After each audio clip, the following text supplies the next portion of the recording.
Hello my soul family, कैसे हैं आप सब। एंड आई होप आप सब अच्छे होंगे, सुरक्षित होंगे और अपना इनर वर्क ज़रूर कर रहे होंगे। मैं आप सभी का बहुत बहुत स्वागत करती हूं अपने इस चैनल में। थैंक यू सो मच मुझे इतना प्यार देने के लिए, मेरे चैनल को इतना सपोर्ट करने के लिए। And I am very glad कि मैं आपकी किसी भी तरीके से हेल्प कर पाती हूँ, चाहे कोई वो स्पिरिचुअल इन्फॉर्मेशन शेयर करके हो या फिर कोई टैरो कार्ड रीडिंग के थ्रू। अगर आपने मेरा ये चैनल नहीं सब्सक्राइब किया है तो please like share and subscribe to the channel. और आप भी मुझे कमेंट सेक्शन में बता सकते हैं अगर आप मुझे कुछ बताना चाहते हैं तो, या अगर आप मुझसे कुछ पूछना चाहते हैं तो आप मुझसे पूछ सकते हैं। तो चलिए शुरू करते हैं आज का वीडियो। और आज का वीडियो है हमारा पार्ट नंबर 14, जो कि कंटिन्यूएशन है। ऑलरेडी हम एक सीरीज़ कर रहे हैं, उसका कंटिन्यूएशन पार्ट है। सो अभी तक हमने पार्ट नंबर 13 तक कर लिए हैं कंप्लीट, जिसमें हमने जाना कि लायरन एलोहिम वॉर्स क्या थे, स्टारगेट्स क्या थे, हमारा 15 डायमेंशनल टाइम मैट्रिक्स क्या था, तारा फॉल क्या था, फैंटम मैट्रिक्स क्या है। उसके बाद हमने जाना कि कैसे हमारे अर्थ पे सीडिंग की गई, फर्स्ट सीडिंग की गई जो कि फर्स्ट सीडिंग डिस्ट्रॉय हो गई इलेक्ट्रिक वॉर्स में, फिर सेकंड सीडिंग की गई, सेकंड सीडिंग भी डिस्ट्रॉय हो गई 1000 ईयर्स वॉर में। और आज के इस वीडियो में हम जानेंगे हमारी थर्ड सीडिंग। सो इस पार्ट से हमारी थर्ड सीडिंग शुरू होती है कि कैसे हमारी थर्ड सीडिंग शुरू हुई। तो चलिए शुरू करते हैं आज का वीडियो। थर्ड सीडिंग को शुरू करने के लिए बहुत सारी ह्यूमन सोल्स जो थी वो वापस अर्थ पे आ रही थी, उसकी प्रिपरेशन करने के लिए आ रही थी थर्ड सीडिंग की, जो कि आज से 8 लाख ईयर्स अगो थी, यानी 8 लाख साल पहले इसकी शुरुआत हुई, जो कि ऑर्केस्ट हो रही थी, यानी कि वो जो शुरू की जा रही थी arc of the covenant portal bridge से। बेसिकली 2 प्राइमरी ग्रुप्स थे जो वापस आ रहे थे अर्थ पे। एक थे सेरिस इजिप्शियन, दूसरे थे हिब्रू। ये जो सेरिस इजिप्शियन और हिब्रूज हैं, ये दोनों सेकंड सीडिंग से वापस आ रहे थे, यानी कि जब सेकंड सीडिंग का 1000 ईयर वॉर चल रहा था तब इन दोनों ग्रुप्स को एक एक स्टार सिस्टम में शिफ्ट कर दिया गया था। सेकंड सीडिंग से ये 2 ग्रुप्स को बेसिकली इनको बचाया गया और दूसरे स्टार सिस्टम में भेज दिया गया। सेरिस इजिप्शियंस जो हैं वो सेकंड सीडिंग से जो हैं वो आ रहे हैं और उनको शिफ्ट कर दिया गया साइरस बी स्टार सिस्टम। और जो हिब्रू थे इनको भी स्टार सिस्टम में शिफ्ट कर दिया गया और इनको शिफ्ट किया गया पैलेडियन स्टार सिस्टम। जब हिब्रू पैलेडियन स्टार सिस्टम में शिफ्ट हो गए तब वहाँ पे उन्होंने अपना जीन कोड्स को और इंक्रीज़ किया, वहाँ पे इंटरब्रीड किया गया, उनके डीएनए जीन कोड्स को चेंज किया गया। वहाँ पे उनका इंटरब्रीड करके वो बन गए हिब्रू पैलेडियन बाय स्टार सीड्स। यहाँ पे सेरिस इजिप्शियन जो साइरस बी स्टार सिस्टम को शिफ्ट कर दिए गए थे 1000 ईयर वॉर्स में, उनको जब वहाँ पे साइरस बी स्टार सिस्टम में जब वहाँ शिफ्ट कर दिया गया तब उन्होंने वहाँ पे इंटरब्रेट किया और वो बन गए सेरिस Egyptian by star seeds. By star seeds का मतलब है जो कि 2 स्टार सीड्स से मिलके बनते हैं, बिकॉज ये जो दोनों रेसेस हैं ये ऑलरेडी इनके जीन कोड्स बहुत हाई हैं। हिब्रू रेसेस जो हैं, जैसे मैंने अपने पिछले पार्ट्स में बताया है कि सेकेंड सीडिंग में जो है हिब्रूज कैसे बनाए गए, बेसिकली मेल्चिसडिक क्लोइस्टर रेस, उनका जीन कोड्स और प्लस हिब्रू क्लोइस्टर रेस, इन दोनों के जीन कोड्स को मिला करके हिब्रू बनाए गए थे। जो कि सेकंड सीडिंग में बनाए गए थे। सेम ऐसी जो सेरिस इजिप्शियंस हैं वो कैसे बनाए गए थे। सेरिस इजिप्शियंस बनाए गए थे सेरिस से, जो बर्ड रेस हैं, और प्लस एटलांटिन और आर्यन रेसेस जो सेकंड सीडिंग की थी। इनसे जो है सेरिस इजिप्शियन बने सेकंड सीडिंग में, और ये इनके पास इनके जीन कोड्स के अंदर बर्ड जेनेटिक्स हैं। ये 2 रेसेस वापस आ रही थी और बाय स्टार सीड्स, जैसे मैंने आपको बताया कि 2 स्टार सीड्स, 2 जिनके अंदर 2 स्टार सीड्स का जीन कोड्स हो। जो Sirius Egyptian Sirius B star seed races थी, इनके थोड़े लंबे सर थे, इलोंगेटेड हेड्स थे। जैसे कि आप सभी ने देखा है कि हमारी जो इजिप्शियन हिस्ट्री है उसमें जो काफ़ी सारे स्कल्स मिले हैं, बॉडी पार्ट्स मिले हैं, सब कुछ मिले हैं जिसमें कि उनके बड़े लंबे लंबे सर हुआ करते थे। ये जो बड़े लंबे सर थे ये बेसिकली इन्हीं के थे। Series B Sirius Egyptian Sirius B star seeds के, series Egyptian Sirius B star seed races के, इनके लंबे सर इसलिए हुआ करते थे क्योंकि इनके डीएनए कोड्स बहुत हाईली इवॉल्व थे। हाई डीएनए जेनेटिक कोडिंग के होने की वजह से, प्लस इनका जो दिमाग था वो इस वजह से बहुत ज़्यादा बड़ा था।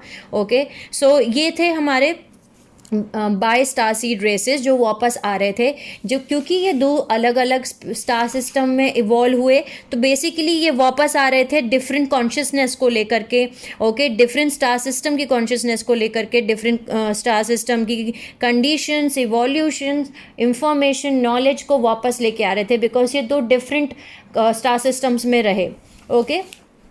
अब इन दोनों के ये जो दोनों स्टार सीड्स बन के वापस आए, यानी कि सेरिस इजिप्शियन बाय स्टार सीड्स जो कि साइरस बी से वापस आए, और हिब्रू पेलिडिन बाय स्टार सीड्स जो कि पेलिडिन स्टार सिस्टम से वापस आए, इनके जीन कोड्स को भी मिला के एक और स्टार सीड्स रेस बनाई जो कि थी try star seeds. Try star seeds का मतलब है कि जिनके डीएनए के अंदर 3 स्टार सीड्स का जीन कोड्स है। सो ऑलरेडी ये इन दोनों के जीन कोड्स को मिला के एक और स्टार सीड रेस बनाई गई जिनका नाम रखा गया ट्राई स्टार सीड्स, यानी इनका डीएनए और हाईली इवॉल्व था।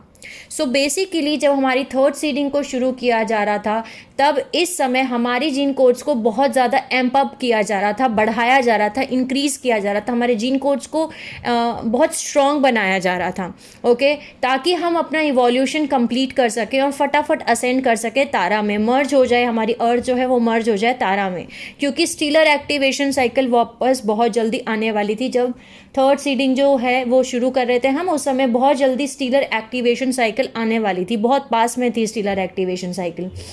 जैसे कि अब आप सभी को पता है कि स्टीलर एक्टिवेशन साइकिल का क्या मतलब है, जिसका मतलब है स्टारगेट ओपनिंग साइकिल, ओके, या असेंशन साइकिल।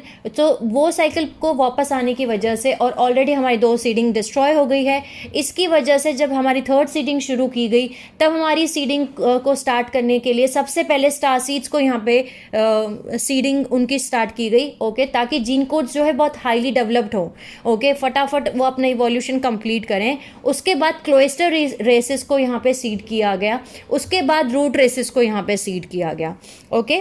सो जब ये दोनों रेसेस वापस अर्थ पे आई, ओके, तब इन्होंने देखा कि कुछ ग्रुप्स जो थे वो यहाँ पे सर्वाइव कर गए, कुछ सर्वाइवर्स बचे हैं सीडिंग 2 के, ओके, उस 1000 ईयर वॉर के बाद कुछ लोग बच गए हैं जो कि बच गए हैं। सो वो 2 ग्रुप्स कौन से थे, लेमेनिया सीडिंग 2 के और उर अटारियन क्लोइस्टर रेसेस, ये 2 जो ग्रुप्स थे, ये सर्वाइवर्स, इनके कुछ सर्वाइवर्स बच गए थे, इसीलिए फिर इनकी एक होस्ट रेस बनाई, क्योंकि हर एक सीडिंग को सीड करने के लिए एक हमें होस्ट रेस की ज़रूरत होती है, ओके। सो सेरिस इजिप्शियन साइरस बी जो कि बाय स्टार सीड्स थे, ओके, उनका जीन कोड प्लस लेमेनिया, ओके, जो कि डेसेंडेंट्स हैं लेमोरियंस के, प्लस ओरटारियन जो कि क्लोइस्टर रेस है लेमोरियन के, इनके तीनों के जीन कोड्स को मिला करके बनाए गए ओरटाइड्स।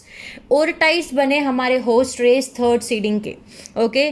ओर का मतलब होता है लाइट, ओके, या फिर और इसका मतलब होता है light of the one, okay, Anuhazi language में बेसिकली।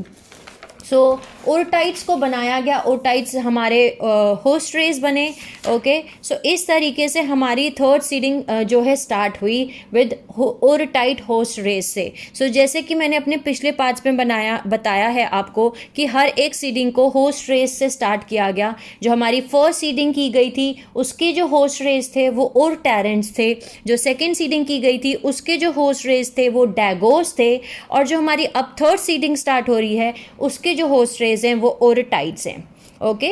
सो यहाँ पे ओरटाइड्स को बनाया गया बेसिकली, और ओरटाइड्स को जब हमने बना दिया तब वो अर्थ पे ये सब कुछ जो हो रहा था वो लगभग आज से 8 लाख ईयर्स पहले हो रहा था, यानी 8 लाख साल पहले की बात है, ठीक है। सो जो ओरटाइड्स बने, होस्ट रेस बने, ये काम करना इन्होंने शुरू किया इनर अर्थ सिविलाइजेशंस के साथ में, ओके। और ओरटाइड्स ने जो है प्रीस्टहुड ऑफ ओर अर्थ पे एस्टेब्लिश कर दिया। ओरटाइड्स बेसिकली अंडरग्राउंड रहते थे ज़्यादातर, वो अर्थ की सरफेस पे नहीं रहे, और वो इनर अर्थ सिविलाइजेशंस में रहे पहले एज मतलब बेसिकली वो गार्जियंस बन के रह रहे थे आर्क ऑफ द कवेनेंट का, okay. Arc of the covenant के प्राइमरी गार्जियंस बन के रह रहे थे, वो सर्व कर रहे थे रोल गार्जियंस का, ओके, इनर अर्थ में रह करके। तो जब अर्थ की ग्रिड जो है, कंडीशंस जो हैं वो ठीक हो गई, अब वो उस लायक हो गई अर्थ की कंडीशंस और सिचुएशन, एटमॉस्फेयर, कि अब वहाँ पे सीडिंग की जा सकती है, तब ओरटाइड्स को परमिशन दी गई, अथॉरिटी दी गई from density universe to Sirian council से, रॉ कॉन्फिडेंसी से, प्रीस्ट ऑफ ओर से जो तारा के हैं, कि अब हम थर्ड सीडिंग को शुरू कर सकते हैं, ह्यूमन लिनिएज की कि हम थर्ड सीडिंग को अब हम शुरू कर सकते हैं। सो बहुत सारी सब रेस फैमिलीज़ जो हैं ओरटाइट जेनेटिक स्ट्रेन से इमर्ज हुई हैं, पैदा हुई हैं, ठीक है। यहाँ से हमारी सीडिंग शुरू होती है। ओके, सो जो रेसेस पैदा लोकेट मतलब सीड करना उनको शुरू किया, वो पूरे प्लैनेट पे जगह जगह अलग अलग रीजन्स में उनको डिस्ट्रीब्यूट किया गया, सीड किया गया। हर एक सरफेस कल्चर को वो ताकि डेवलप कर सकें from 750 lakh to 75,000 years ago. Okay, so ओरटाइट लिनिएज ने डेवलप किए बहुत सारे कल्चर्स जो हम आज अफ्रीका देखते हैं, या ईस्ट एशिया देखते हैं, या नॉर्थ देखते हैं, या साउथ अमेरिका देखते हैं, या सेंट्रल यूरोप देखते हैं, इजिप्ट देखते हैं, या हम ईरान देखते हैं। सो इनके जो कल्चर्स बने, बहुत सारे कल्चर्स इन्होंने डेवलप किए। सो इस डेवलपमेंट से, उनके डेवलपमेंट से ये डाइवर्सिफाइड कल्चर्स बन के आए। सो होस्ट रेस ओरटाइट्स ने एक नया क्रेडल ऑफ सिविलाइजेशन बनाया, जिससे कि सारी रूट रेसेस और उनकी क्लोइस्टर रेसेस रीसीड कर सकें अर्थ पे, वापस से उनको सीड किया जा सके। सो अब जो है यहाँ पे हमारी 75,000 ईयर्स पहले पहली क्लोइस्टर रेस को सीड किया गया, जो कि थी ओरटारियन क्लोइस्टर रेस। उन्होंने यहाँ पे बर्थिंग करना स्टार्ट किया, उन्होंने यहाँ जन्म लेना शुरू किया, जो कि 75,000 ईयर्स पहले थी। उसके बाद आई उनकी रूट रेस जो कि थी लेमोरियंस। ओके, वो आई 73,000 ईयर्स पहले, और उनको सीड किया गया एरिया में जहाँ पे ज़्यादातर अभी इस समय पैसिफिक ओशंस हैं और एंडीज माउंटेन्स में। ओके, नेक्स्ट आई हमारी ब्रियोनो क्लोइस्टर रेस, जो कि आज से 72,000 ईयर्स पहले आई, और उन्हें सीड किया गया एटलांटिन, जो उस लैंड पे जहाँ पे अभी एरिया एग्जिस्ट करता है, basically Atlantic ocean. Okay, Atlantic ocean, और उन टेरिटरीज में जहाँ पे अभी इस समय इजिप्ट बोला जाता है, ठीक है। सो एटलांटिन, और उनकी रूट रेस आई एटलांटियंस, जो कि 70,000 ईयर्स पहले आई। ओके, सो ब्रूनो क्लोइस्टर रेस को एटलांटिक ओशियन और इजिप्ट में सीड किया गया, उनकी रूट रेस आई 70,000 ईयर्स पहले। इसके बाद आई हमारी हिब्रू क्लोइस्टर रेस एंटर हुई, और ये हिब्रू क्लोइस्टर रेस जो एंटर हुई थी वो होस्ट मैट्रिक्स के थ्रू एंटर हुई थी, और इनके होस्ट मैट्रिक्स थे मेल्चिसडिक क्लोइस्टर रेस, और इनको पूरे अर्थ पे जगह जगह सीड किया गया, और ये एंटर हुए 68,000 ईयर्स पहले, इनको रीसीड किया गया। और इनकी रूट रेस आई आर्यन रूट रेस, जो कि 65,000 ईयर्स पहले आई, और इनको सीड किया गया। ओके, आर्यन रूट रेस को सीड किया गया जहाँ पे अभी इस समय ब्लैक सी है, या फिर जहाँ पे अभी कार्पेथेरियन माउंटेन्स बोला जाता है। सो अब हम जो हैं वो आर्यन रूट रेसेस हैं। इस समय करेंटली प्लैनेट अर्थ पे मैक्सिमम सोल्स जो हैं, जो ह्यूमन सोल्स हैं, वो आर्यन रूट रेसेस हैं, ठीक है। इसके बाद आए अनुमेल्चिसडिक्स, उनको भी सीड किया गया एटलांटिन रूट रेस में, और इजिप्शियन, यानी कि हर एक, जैसे कि मैंने पहले भी आपको बताया था इस चीज़ को, मैं इस वीडियो में वापस से बताती हूँ कि एक पैटर्न है सीडिंग करने का। सबसे पहले क्लोइस्टर रेस आती हैं, क्लोइस्टर रेसेस के अंडर में फिर उसके बाद रूट रेसेस आती हैं। एक रूट रेस के नीचे सब रेस है उसकी, और सब रेस के नीचे फैमिलीज़ हैं उसकी।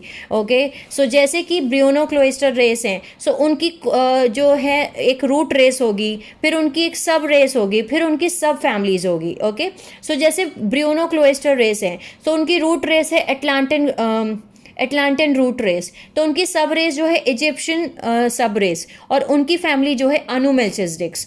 ओके, सो इस तरीके से पूरी सीडिंग की जाती थी। ओके, सो जो अनुमेल्चिसडिक्स थे उनको सीड किया गया अटलांटिन रूट रेस में, इजिप्शियन सब रेस में, through Melchizedek cloister host matrix morphogenetic field 68,000 years पहले।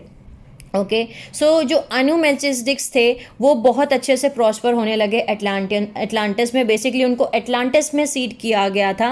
ओके, और उनको माइग्रेट किया गया और भी जगह पे, उनको पूरे अर्थ पे माइग्रेट करके दूसरी रेसेस के साथ इंटरब्रीड करके उनको वहाँ भी सीड किया गया।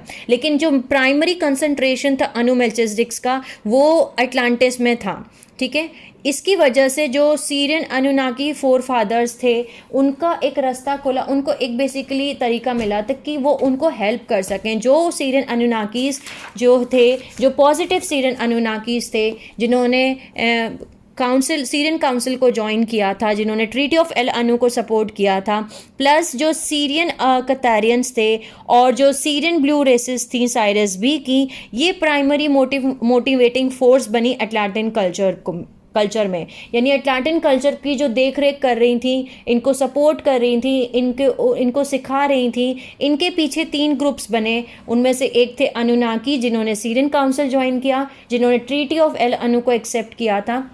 ओके दूसरे थे सीरियन कंटारियंस और तीसरे थे Sirian blues of Sirius B.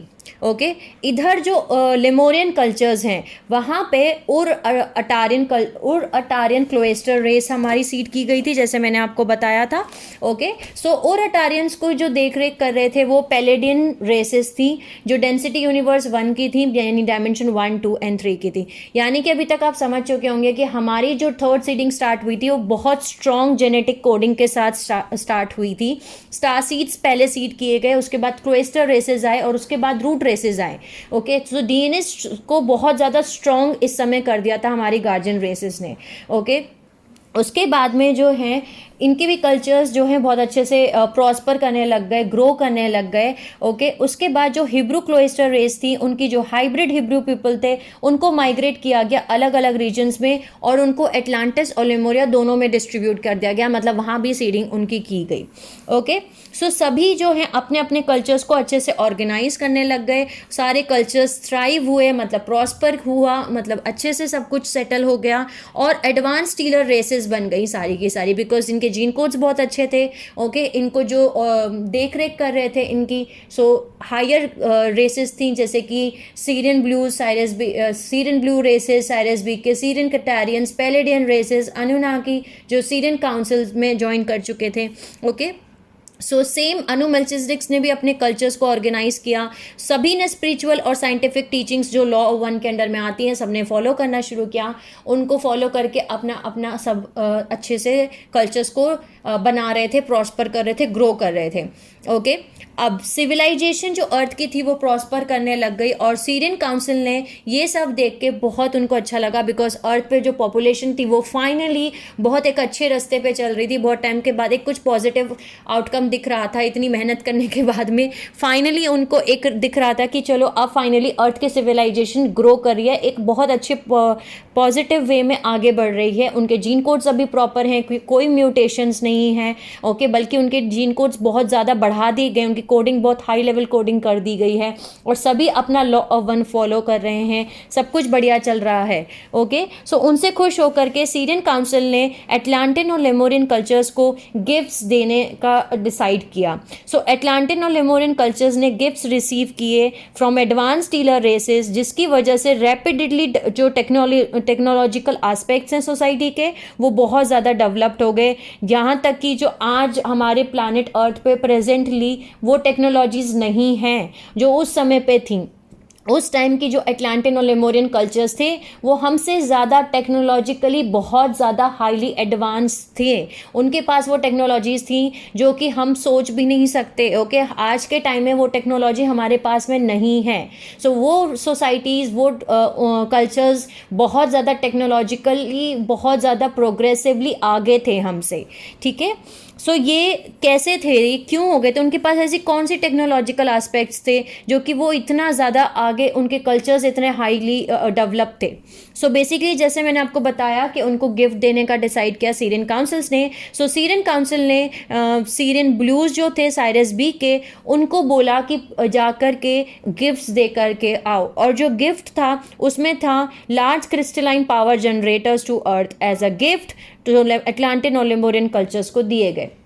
अच्छा जितने भी क्रिस्टलाइन पावर जनरेटर्स हैं, जितने भी क्रिस्टल्स जो उगते हैं, ये सब कुछ होता है, ये सब कुछ साइरस स्टार बी में होते हैं। ओके सो जो सीरियन ब्लूज थे साइरस बी के, वो बहुत बड़े बड़े क्रिस्टलाइन पावर जनरेटर्स जो है अर्थ पे लेकर के आए एज अ गिफ्ट, और उन्होंने वो power generators, crystalline power generators एटलांटियन और लेमोरियन कल्चर्स को दे दिए। ओके सो उनको सिखाया गया कि कैसे, मतलब कि जो सीरियन ब्लूज थे ओके साइरस बी के, उन्होंने सिखाया और अटारियंस को, लेमोरियंस को, अनु मेल्चिसडिक्स को, एटलांटियंस को कि कैसे आप एनर्जी डायरेक्टली ड्रॉ कर सकते हो, निकाल सकते हो डायमेंशन टू अर्थ कोर के अंदर से, और उस एनर्जी को आप कैसे स्टोर कर सकते हो इन क्रिस्टल जनरेटर्स के अंदर। ओके और ये सब कुछ एनर्जी निकालने की परमिशन जो थी वो उनको दी गई थी एलोहिम से, रॉ कॉन्फिडेंसी से, कि आप पावर को निकाल सकते हो ब्लू फ्लेम में से, जो की स्टोर जो कि प्लेस की गई है okay arc of the covenant में अंदर ब्लू फ्लेम जो डाला गया है। So through the passage of arc of the covenant जो पावर है ब्लू फ्लेम की, उसने अलाउ किया अटलांटन सिविलाइजेशन को कि वो एक्सेस कर सकते थे मल्टी डायमेंशनल फ्रिक्वेंसी, जिससे जो हमारा मॉर्फोजेनेटिक फील्ड है अर्थ की, वो मैटर पार्टिकल जो है डायरेक्टली अफेक्ट होते थे। सो बेसिकली ये जो वो टेक्नोलॉजीज थी, यानी इन क्रिस्टल जनरेटर्स का यूज़ करके वो अर्थ की ग्रेविटेशनल पुल जो है, यानी ग्रेविटेशनल जो फोर्स है, एनर्जी है, वो न्यूट्रलाइज कर देते थे, यानी ज़ीरो हो जाती थी। अगर यहाँ पे ग्रेविटेशनल फोर्स ही ना हो, ज़ीरो हो जाए, तो आप कुछ भी चीज़ उठा करके रख सकते हो कहीं पे भी, कुछ भी क्रिएट कर सकते हो, कुछ भी डी मैनिफेस्ट कर सकते हो, कुछ भी मैनिफेस्ट कर सकते हो। इस समय हमारी ग्रेविटेशनल पुल होने की वजह से हम नहीं भारी चीज़ों को उठा पाते, रख पाते okay. So in large crystalline power generators की वजह से, इस टेक्नोलॉजी को यूज़ करने की वजह से वो अर्थ की ग्रेविटेशनल जो पुल थी उसको न्यूट्रलाइज कर देते थे, और वो ऑब्जेक्ट्स को मैनिफेस्ट भी करते थे और वो डी मैनिफेस्ट भी करते थे, यानी रातों रात एक बिल्डिंग बना देते थे और उसको कुछ सेकेंड्स में उसको वापस से हटा भी देते थे। उनके पास वो टेक्नोलॉजीज थी। ऑब्जेक्ट्स को यहाँ तक कि वो एक जगह से दूसरी जगह टेलीपोर्ट भी कर देते थे, जहाँ वो चाहते थे वहाँ डिजायर्ड लोकेशन पे। मतलब उनको कोई ट्रैवल करके जाने की ज़रूरत नहीं होती थी कि पहले कार में बैठो फिर जाओ, फिर एरोप्लेन पकड़ो फिर जाओ, ऐसे करने की उनको ज़रूरत नहीं पड़ती थी ओके। तो किसी भी ऑब्जेक्ट्स को, यानी कोई भी चीज़, अगर जैसे मान के चलिए मुझे यहाँ से आपको एक पेन भिजवाना है, मुझे यहाँ से फॉर एग्जांपल किसी और कंट्री में भिजवाना है, तो मैं कुरियर करूँगी, वो कुरियर जाएगा, फिर वो एरोप्लेन में जाएगा, कितना लंबा प्रोसेस है राइट। लेकिन वो एक कुछ सेकेंड्स के अंदर अंदर इस पेन को यहाँ से वहाँ पर पहुँचा देंगे, वो टेक्नोलॉजी थी उनके पास में। सो इन क्रिस्टलाइन पावर जनरेटर्स की यूज़ से वो उनका जो कल्चर्स थे वो बहुत अच्छे से प्रॉस्पर हुए, किसी भी ऑब्जेक्ट्स को वो टेलीपोर्ट कर सकते थे। प्लस इन क्रिस्टल पावर जो जनरेटर्स थे, क्योंकि इसमें एनर्जी स्टोर हो जाती थी, हाई फ्रिक्वेंसी एनर्जी स्टोर हो जाती थी, मल्टी डायमेंशनल फ्रिक्वेंसी स्टोर कर सकते थे वो उसमें। इस पूरी टेक्नोलॉजी को वो उनके चक्रा सिस्टम को भी हील करते थे, उन चक्रास को एक्टिवेट करते थे ओके, उनकी हीलिंग करते थे। और बेसिकली ये उनके जीने का एक तरीके का एक तरीका बन गया ओके, एक रूटीन बन गया उनके लिए, एक बहुत नॉर्मल चीज़ थी इस एनर्जी के साथ में जीना, इस टेक्नोलॉजी के साथ में जीना उनकी लाइफ का एक हिस्सा बन गया ओके। और जेनेटिक इवोल्यूशन जो है आगे एक्सिलरेट होना शुरू हो गया। उस ईटी टेक्नोलॉजी का पावर का कैसे यूज़ करना है एटलांटन और लेमुरियन कल्चर्स को बहुत अच्छे से पता था, और वो बहुत अच्छे से कर भी रहे थे। उस पावर का कोई भी मिसयूज़ नहीं कर रहे थे ओके, बहुत अच्छे से पावर का यूज़ किया जा रहा था ओके। सो इस वजह से एटलांटन और लेमुरियन जो कल्चर्स थे वो बहुत अच्छे से प्रॉस्पर हुए, बहुत अच्छे से उन्होंने ग्रोथ की, आगे बढ़े ओके। अब जो अनु मेल्चिसडिक्स हैं और जो हिब्रू पीपल हैं, ये दोनों ही मेल्चिसडिक क्लोइस्टर जो होस्ट मैट्रिक्स का काम करी, मेल्चिसडिक क्लोइस्टर रेस जो हैं, ये होस्ट मैट्रिक्स का काम किया इन्होंने इन दोनों रेसेस के लिए। सो पहली प्राइमरी अर्थ गार्जियंस बनी आर्क ऑफ द कवर्नेंट की अनु मेल्चिसडिक्स और हिब्रू पीपल ओके। सो ये बने प्राइमरी, यानी सबसे पहले अर्थ के guardians arc of the covenant पे। सो जो ओरिजिनल पोर्टल पैसेज है जो आर्क ऑफ द कवर्नेंट में जाता है, वो लोकेट कर रहा था लैंड मास में जो अटलांटिन कॉन्टिनेंट के ऊपर था, यानी कि नीचे था। बेसिकली जहाँ अटलांटिन कॉन्टिनेंट था वहीं उसी के नीचे एक पोर्टल जा रहा था जो कनेक्ट कर रहा था आर्क ऑफ द कवर्नेंट पे ओके। जो कि उस पोर्टल को यूज़ करके, उस इंटरस्टीलर पैसेज पावर को यूज़ करके, जो कि फेड की जाती थी अर्थ के ग्रिड से, जो कि लेमोरियन कॉन्टिनेंट में जाती थी और दूसरे अदर डेवलपिंग सिविलाइजेशंस में वो पहुंचाते थे। सो अर्थ सिविलाइजेशंस बहुत अच्छे से थ्राइव होने लगी, प्रॉस्पर होने लगी, ग्रोथ होने लगी उनकी, और सभी लॉ ऑफ वन को फॉलो कर रहे थे अंटिल 55,000 ईयर्स अगो तक, यानी 55,000 ईयर्स तक सब कुछ अच्छा चलता रहा ओके, सब कुछ बढ़िया होता रहा ओके। सो इस तरीके से उसके बाद जो है कुछ हुआ, और वो ये हुआ कि हमारा लेमोरिया डिस्ट्रॉय हो गया ओके। लेमोरिया क्यों डिस्ट्रॉय हो गया जब सब कुछ अच्छा चल रहा था? अभी तक तो सब कुछ अच्छा हो रहा था। सो ये हुआ कि जो अनुनाकी रेजिस्टेंस ग्रुप है, हम उस ग्रुप को कैसे भूल सकते हैं। ओके ग्रुप भी तो है जिन्होंने अनुनाकी रेजिस्टेंस ग्रुप, जिन्होंने अपना पूरा ग्रुप बनाया है। उस ग्रुप को बनाने का इंटेंशन ही यही है कि वो स्फेयर ऑफ एमेंथी को और आर्क ऑफ द कवर्नेंट को और क्रिस्टोस फाउंडर रेसेस को, हमारी गार्जियन रेसेस को, हमारी थर्ड सीडिंग को डिस्ट्रॉय करना चाहते हैं, है ना।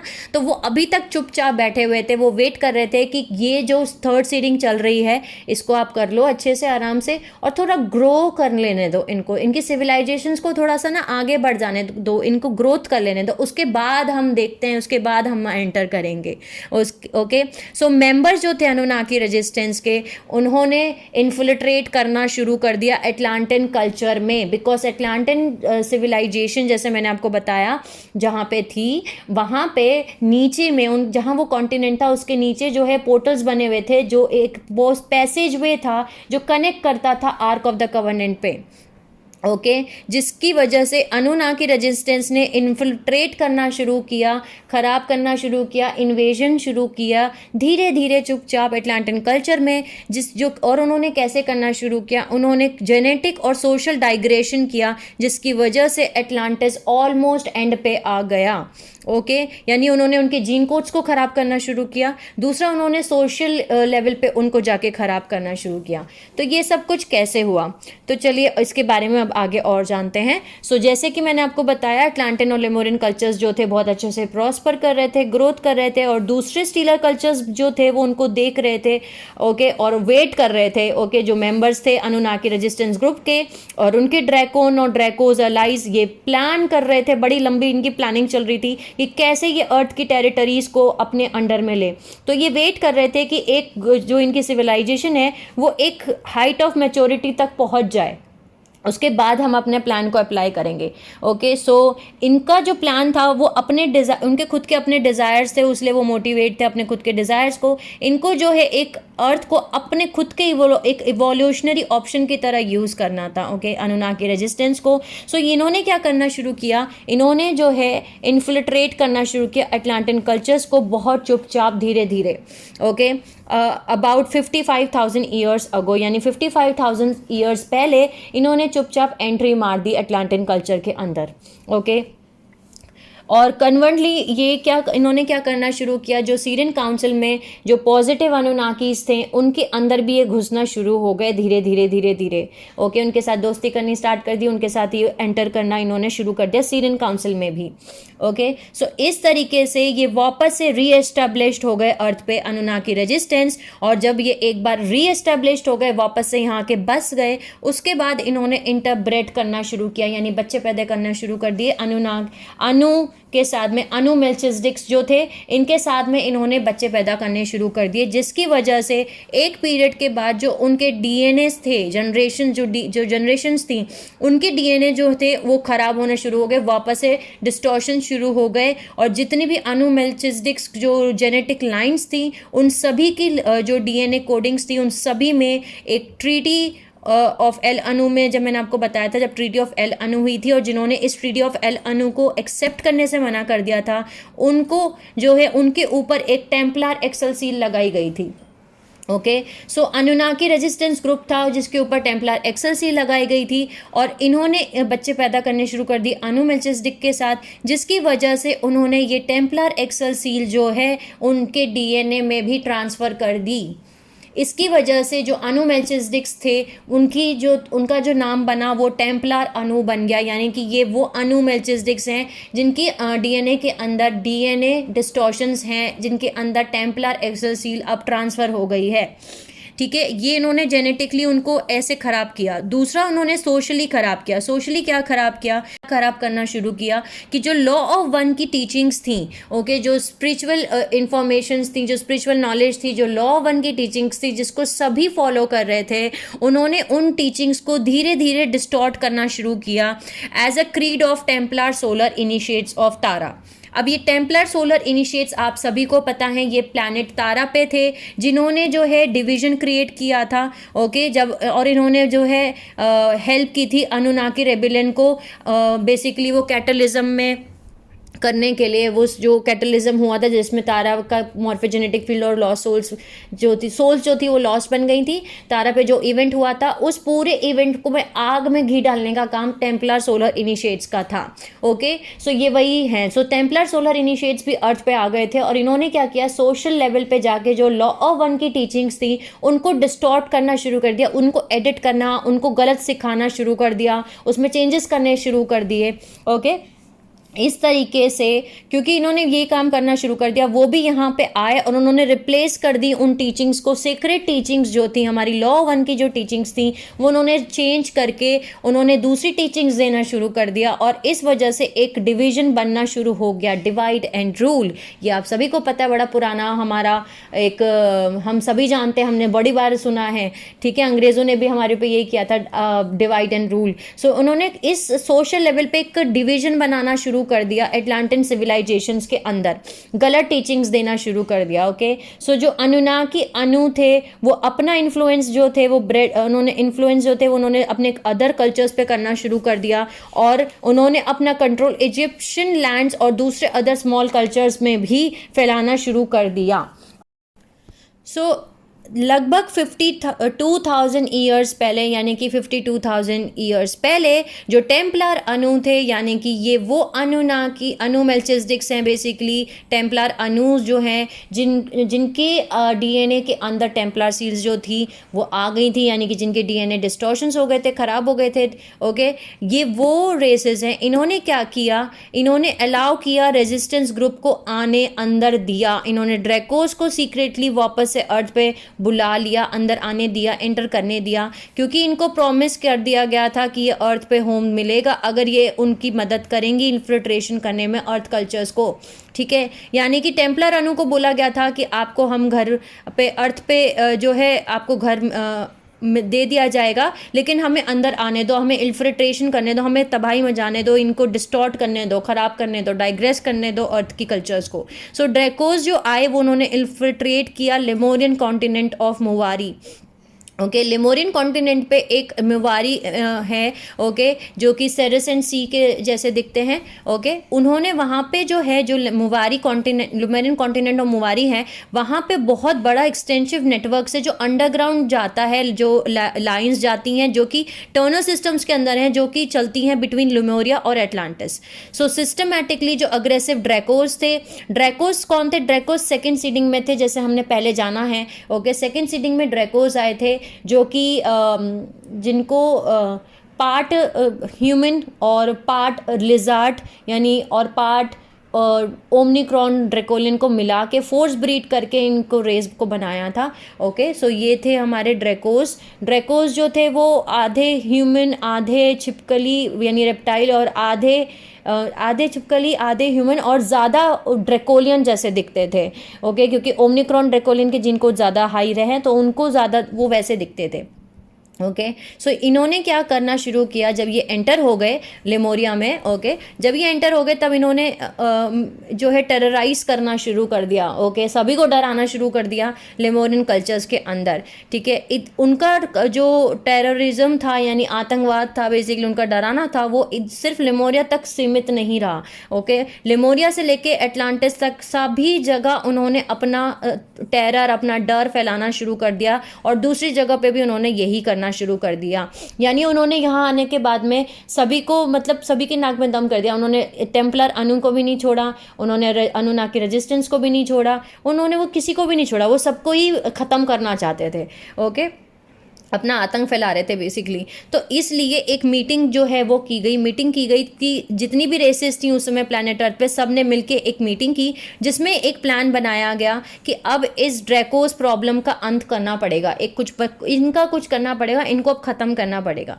सो जो ह्यूमंस थे उस समय जो जनरेटर क्रिस्टल्स को यूज़ कर रहे थे, ओके, उन्होंने एक प्लान सोचा। और उन्होंने क्या प्लान सोचा कि अगर हम एक बहुत छोटा सा पिन पॉइंट एक्सप्लोजन करते हैं अंडरग्राउंड कैवर्न्स के अंदर, और वो हम इसलिए करें कि अगर हम उनको सील कर दें ड्रैकोस को अंडरग्राउंड ही, बिकॉज ड्रैकोस अर्थ के ऊपर नहीं रहते थे, अंडरग्राउंड रह रहे थे, बैरियर्स के अंदर, बैरिकेड के अंदर, बेसिकली अंडरग्राउंड रहते थे वो, क्योंकि अर्थ पे नहीं सर्वाइव करते तो उनको थोड़ी गर्म जगह चाहिए होती थी, तो वो अंडरग्राउंड बेस बना के रह रहे थे। तो अगर हम उनको बैरिकेड कर दें, उन क्रिस्टल पॉइंट को अगर हम थोड़ा सा छोटा सा एक्सप्लोजन करें, ठीक है, उस एक्सप्लोजन में हम जो है उनको सील कर दें ड्रैकोस को, उनके खुद के अंदर बैरिकेड करके उनके अंडरग्राउंड, जब तक सीरियन काउंसिल आ नहीं जाती और उनको इवैक्यूएट नहीं कर देती, उनको यहाँ से ले नहीं जाती ड्रैकोस को, तब तक तो कितना अच्छा रहेगा। तो उन्होंने वो किया, लेकिन प्लान जो था वो बैकफायर हुआ, जिसकी वजह से अर्थ ग्रिड्स जो थी एनर्जेटिकली ओवरलोड हो गई एनर्जी से,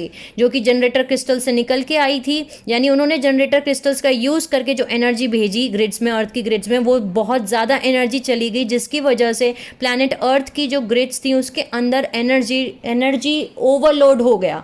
ओके, जो उन्होंने सोचा कि हम छोटा सा एक्सप्लोजन करेंगे, पर उन्होंने बहुत ज़्यादा एनर्जी भेज दी थी। एनर्जेटिकली ओवरलोड होने की वजह से एक मैसिव एक्सप्लोजन हुआ, एक पूरी तरीके से फट गया, एकदम जैसे बम फटता है वैसे, और जो लैंड्स थे मुवारी के वो फट गए, और जो एक्सप्लोजन हुआ जिसकी वजह से लैंड मास जो था लेमोरियन सिविलाइजेशन का वो डिस्ट्रॉय हो गया, और जो उसके बचे कुचे हिस्से थे लेमोरियंस के उनको इंटीग्रेट कर दिया एटलांटिन टेरिटरीज में। अब इस एक्सप्लोजन में बहुत मैसिव वोल्केनो एक्टिविटीज़ हुई, यानी बहुत बड़े बड़े वोल्केनो आए, अर्थक्वेक हुए, फ्लड्स आए, और एटलांटिन कॉन्टिनेंट को तो कुछ ज़्यादा मतलब डैमेज नहीं हुआ था, मैसिव डिस्ट्रक्शन नहीं हुआ था, लेकिन उनको जनरेशन्स लग गए वापस से इस चीज़ को रीबिल्ड करने में, अपने कल्चर्स को वापस से रीबिल्ड करने के लिए, और अर्थ को रीबैलेंस करने के लिए अपनी खुद की ग्रिड को। एक छोटे पीरियड का एक आइस एज आया जिसमें कि बहुत सारी रेसेस जो थी वो वापस से अंडरग्राउंड चली गई, इनर अर्थ में एंटर हो गई। ओके, और जब पूरे अर्थ सरफेस जो थे वो स्टेबलाइज्ड हो गए, तो वापस से रिमेनिंग रेसेस जो थी वो वापस अर्थ सरफेस पे आ गई अपना कल्चर्स को रीबिल्ड करने के लिए। एटलांटिस जो था वो वापस से कल्चर सेंटर बन गया, लेकिन वो वापस उस स्टेज पे कभी नहीं पहुंच पाया, उस हाइट ऑफ डेवलपमेंट पे नहीं पहुंच पाया जहाँ पे वो पहले था। ओके, सो बहुत मोस्ट ऑफ द ड्रैकोस जो थे वो इवैक्यूएट कर दिए गए, यानी धरती से उनको ले जाया गया यहाँ से इवैक्यूएशन प्रोसेस से, ठीक है, फ्रॉम अर्थ, और by the Anunnaki accomplice and Templar Anu continue. So Anunnaki resistance जो ग्रुप था और जो उनके टेम्पलर अनु थे, यानी अनु मेल्चिसडिक्स, जिनके अंदर टेम्पलर एक्सेलसीज लगी थी, यानी ये जो डिस्टॉर्टेड अनु बन चुके थे, जिनके डीएनए कोड्स जो थे वो कोडिंग जो थी वो ख़राब हो चुकी थी, ये कंटिन्यू होल्ड कर रहे थे अपना ग्राउंड अटलांटिन और इजिप्शियन कल्चर्स के अंदर। ओके, अभी लेमोरिया डिस्ट्रॉय हो गया।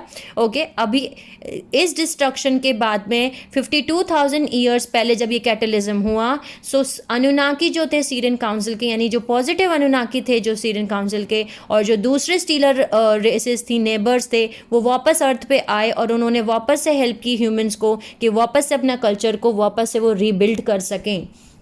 ओके, इस एक्सप्लोजन की वजह से, इस जैसे ये बम फट गया, इस पूरे बम फटने की वजह से जो अंडरग्राउंड पोर्टल था, जो ग्राउंड के नीचे जो पोर्टल पैसेज बना हुआ था जो आर्क ऑफ द कवर्नेंट को जाता था, वो डैमेज हो गया। ओके, और जो एनर्जेटिक ग्रिड थी एटलांटिन कॉन्टिनेंट के नीचे की, वो पूरी तरीके से अनस्टेबल हो गई। ओके, सो एलोहिम, रॉक कॉन्फिडेंसी और दूसरे गार्जियन ग्रुप्स जो डेंसिटी यूनिवर्स 2 के थे, यानी कि डायमेंशन 4, 5, 6, उन्होंने वापस से रीस्ट्रक्चर किया आर्क ऑफ द कवर्नेंट, यानी कि वो पोर्टल जो जा रहा था उस पोर्टल को उन्होंने अब एटलांटिस से निकाल करके, जो वो पोर्टल जा रहा था और जो कि कनेक्ट कर रहा था अर्थ को, ओके, सो उन्होंने वहाँ से उस पोर्टल को निकाल करके, एटलांटिस से बाहर निकाल करके, अब वो उन्होंने इजिप्ट में उसको प्लेस कर दिया, मूव कर दिया, शिफ्ट कर दिया। उन्होंने उस पोर्टल को निकाल करके एटलांटिस से इजिप्ट में लगा दिया। ओके, इजिप्ट के रीजन्स में लगा दिया, जहाँ पे अर्थ की ग्रिड स्ट्रक्चर जो थी वो बहुत ज़्यादा स्टेबल थी, मोर स्टेबल थी compare to Atlantis. Okay, so Sirius Egyptian races जो थी, अब वो गार्जियनशिप जो थी वो कंट्रोल और गार्जियनशिप और कंट्रोल को शेयर कर रही थी आर्क ऑफ द कवर्नेंट से। ओके, जैसे कि मैंने आपको पहले बताया कि अनु मेल्चिसडिक और हिब्रू जो थे वो प्राइमरी गार्जियंस बने आर्क ऑफ द कवर्नेंट के, लेकिन इस लेमोरिया डिस्ट्रक्शन के बाद जो आर्क ऑफ द, वो पोर्टल जो आर्क ऑफ द कवेनेंट को जाके कनेक्ट कर रहा था, वो पोर्टल पैसेज जो एटलांटिस के नीचे था, वहाँ से उस पोर्टल को निकाल करके जब इजिप्ट में प्लेस कर दिया गया, तब उस समय पे जो सेरीस इजिप्शियन रेसेस थी, अब वो भी गार्जियनशिप को शेयर कर रही थी और कंट्रोल को शेयर कर रही थी आर्क ऑफ द कवेनेंट के विद अनु मेल्चिसडेक हिब्रू पीपल जो माइग्रेट करके आए थे वहाँ पे एक्सप्लोजन्स के बाद। ओके, सो जो अर्थ का कल्चर हब था वो रिलोकेट हो गया एटलांटिस से इजिप्ट में। ओके, अबाउट 51,750 ईयर्स पहले, और इजिप्ट बनना शुरू हो गया। इजिप्ट का कल्चर अब ज़्यादा प्रॉस्पर होना शुरू हो गया। एक चीज़ हम और जानते हैं जो कि हमारे लिए बहुत ज़रूरी है जानना, मैप से हम समझते हैं कि एक्चुअली ये मुवारियन कॉन्टिनेंट जो था ये कहाँ था। ओके, और हमारा एटलांटिस जो था वो कहाँ था। वैसे जब हम एटलांटिन कॉन्स्पिरेसी को बारे में पढ़ेंगे तब मैं उस पार्ट्स में भी बहुत अच्छे से एक्सप्लेन करने वाली हूँ इन सब चीज़ों के बारे में, लेकिन हम इस पार्ट में भी जानेंगे कि ये एटलांटिस जो हमने इतना सुना है, ये एटलांटिस था कहाँ और ये लेमोरिया कहाँ था। ओके, सो हम थोड़ा मैप से जानते हैं इस चीज़ को कि ये कहाँ था। सो ये वो मैप है। ओके, ये वो मैप है जो कि हमारा रियल एटलांटिस उस टाइम का जो एटलांटिस और पैसिफिक कॉन्टिनेंट्स है, यानी 50,000 BC से 28,000 BC तक। सो ये था हमारा मुवारी पैसिफिक कॉन्टिनेंट जो कि सेरेसिट मून की तरह दिखता है। ओके, ये मून की तरह दिखाई दे रहा है सेरेसिट मून, जहाँ पे होम ऑफ लेमोरियंस थे ये 71,000 BC से 50,000 BC तक, और ये रिड्यूस हो गया 50,000 BC वाले इस पूरे में लेमोरियन में डिस्ट्रक्शन हो गया इसका, और इस डिस्ट्रक्शन होने के बाद में ये इत्तू सा रह गया अब, जहाँ पे अब कवाई हवाई है। ओके, ये डिस्ट्रक्शन होने के बाद में ये अब इतना सा रह गया जहाँ पे अभी इस समय पे कवाई हवाई है। ओके, इतना छोटा सा आइलैंड्स रह गए, लेकिन उसके पहले ये प्रॉपर एक आइलैंड हुआ करता था जो प्रॉपर सेरेसेंट मून की शेप में आप देख सकते हैं, ये ऐसा हुआ करता था।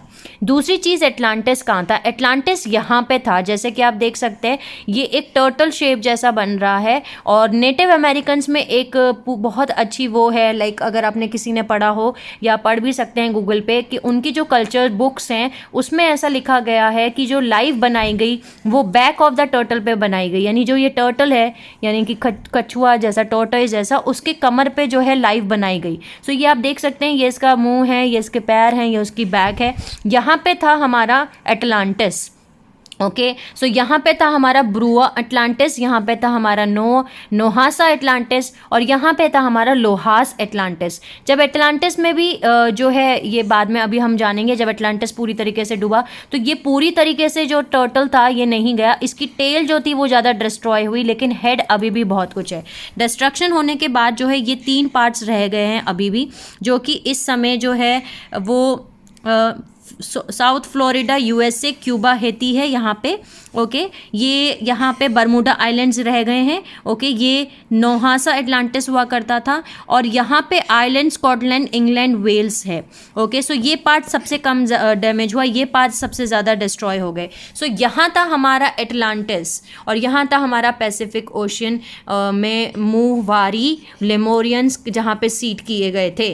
ओके, और यहाँ पे आता है हमारा यहाँ पे आता है हमारा इजिप्ट। ओके, यहाँ पे हमारा इजिप्ट आता है। ओके, यहाँ पे एटलांटिस, जब ये लेमोरिया डिस्ट्रॉय हो गया।